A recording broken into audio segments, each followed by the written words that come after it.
Western academy रे समस्त को स्वागत।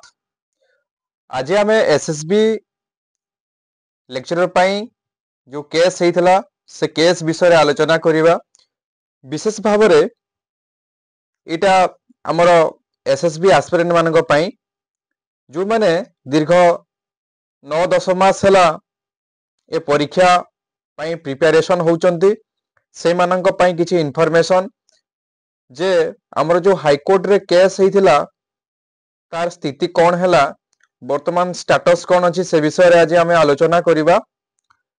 देखो आमर 27 तारीख जोटा फास्ट हियरिंग थिला से फास्ट हियरिंग रे कौन है ना जोटा आमर स्टेटा कंटिन्यू होइची एवं आउ गोटे इम्पोर्टाट कामटी है जे आमर जे अमीय कुमार बारिक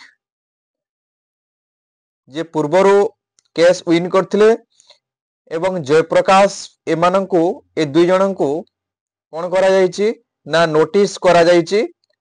तापरे आउ गोटे इम्पोर्टाट कथा होछि जे हमर नेक्स्ट हियरिंग आसंता 20/2/2025 रे रखा होइछि। सेई दिन मध्य जहा हबो मु आपण मानकु आम वेस्टर्न एकेडमी रो यूट्यूब चैनल रे सूचना देई देबी। आउ आपण माने पढ़ापढ़ी करथांतु। एटा विशेष भाव में 2टा किंबा 3टा हियरिंग भितर ए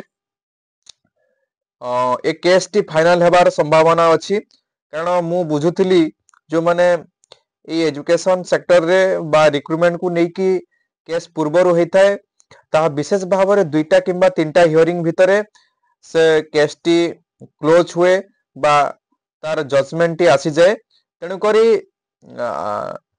जदि 2टा किंबा 3टा हियरिंग भितरे आमर केस फाइनल हो जाउची ताहेले आम माने जहाँ भी हो जदि केसटा स्टूडेंट यूनियन जदि विन करे ताहेले नेट टा मैंडेटरी होबो नाही। जदि स्टूडेंट यूनियन जदि विन न करे ताहेले जदि नेट मैंडेटरी हुए ताहेले मध्य पोस्ट आसीबो। तेणु करी जोटा हेले मध्य भलो जदि विन न हुए ताहले मध्य जो पोस्ट आउ थरे रिवाइज है कि बाहरिबो। जो मानकर नेट अच्छी से माने इलिजिबल हो पारिबे एवं जहाँ भी हबो मु भाबुची ठीक हबो। से नेट कंपलसरी हो किंबा नेट टा कंपलसरी न हो जेहेतु 9-10 मास लानी पिला माने प्रिपरेशन करूथिले नेट टी जदि वर्तमान फास्ट ए थर पई जदि लागू न हेले बोधे सब पिलांग पई सेटा ठीक होंता। तेणु करी जदि किछि अपडेट आसे ए भितरे मु आपण मानकु आम वेस्टर्न एकेडमी तरफ रु निश्चय सूचना देबी। आशा करिबी ए इन्फॉर्मेशन टी आपण मानकु निश्चय गोटे मोटिवेट करथिबो प्रिपरेशन को जारी रखिबा पई।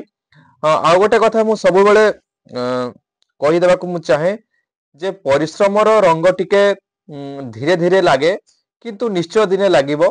आपण माने परिश्रम करूथांतु निश्चय आपण मानकु सक्सेस अछि।